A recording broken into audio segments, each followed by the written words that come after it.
నేను red book గురించి ఏం చెప్పానమ్మా పబ్లిక్ మీటింగ్లో? ఏ అధికారులు అయితే చట్టాన్ని ఉల్లంఘించి ప్రజల్ని కార్యకర్తలు ఇబ్బంది పెట్టారో వాళ్ళని వదిలిపెట్టనన్నా. అంటే మీకు ఫండ్ చేసిన అధినేత పార్టీలో రాసలీలలు జరుగుతున్నాయి. నిన్న మొన్న అన్ని బయటకు వచ్చినాయి. అధికారులు కూడా ఇన్వాల్వ్ అయి ఉన్నారని పాపం మేడం గారు వచ్చి చెప్పారు. అవన్నీ ఎంక్వైరీ చేయాలి కదా. చట్టాలను ఉల్లంఘిస్తే ఎంక్వైరీ చేస్తా. అది నా రెడ్ బుక్లో ఉంది. ఎందుకు భయపడుతున్నారు అందరూ? నాది రాజారెడ్డి రాజ్యాంగం కాదు స్వామి. నన్ను ఆపేదానికి మీ ఇన్వెస్టర్ జగన్మోహన్ రెడ్డి గారు ఆనాడు జియో 1 తీసుకొచ్చాడు. ఆ రోజు చెప్పా మడిచి ఎక్కడ పెడతావు పెట్టుకోపో అని.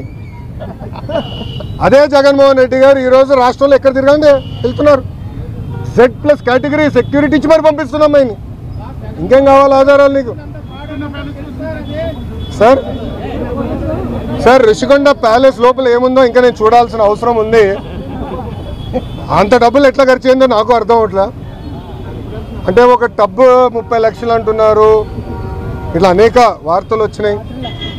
నేను ఫోటోలు చూశాను, వీడియోలు, అంటే మీరే వెళ్ళి వీడియోలు తీశారు.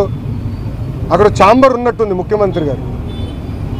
అదే దాదాపు ఒక 2 నుంచి 3,000 స్క్వేర్ ఫీట్ ఉంటుంది అనుకుంటా ఒక్క రూమ్. అంత అవసరం లేదు ముఖ్యమంత్రి గారు, అంత రూమ్ అవసరం లేదు. నాకు కొంత అవగాహన ఉంది ఆ సబ్జెక్ట్ మీద. అడ్డాగోలుగా ప్రజాధనాన్ని ఖర్చు పెట్టారు.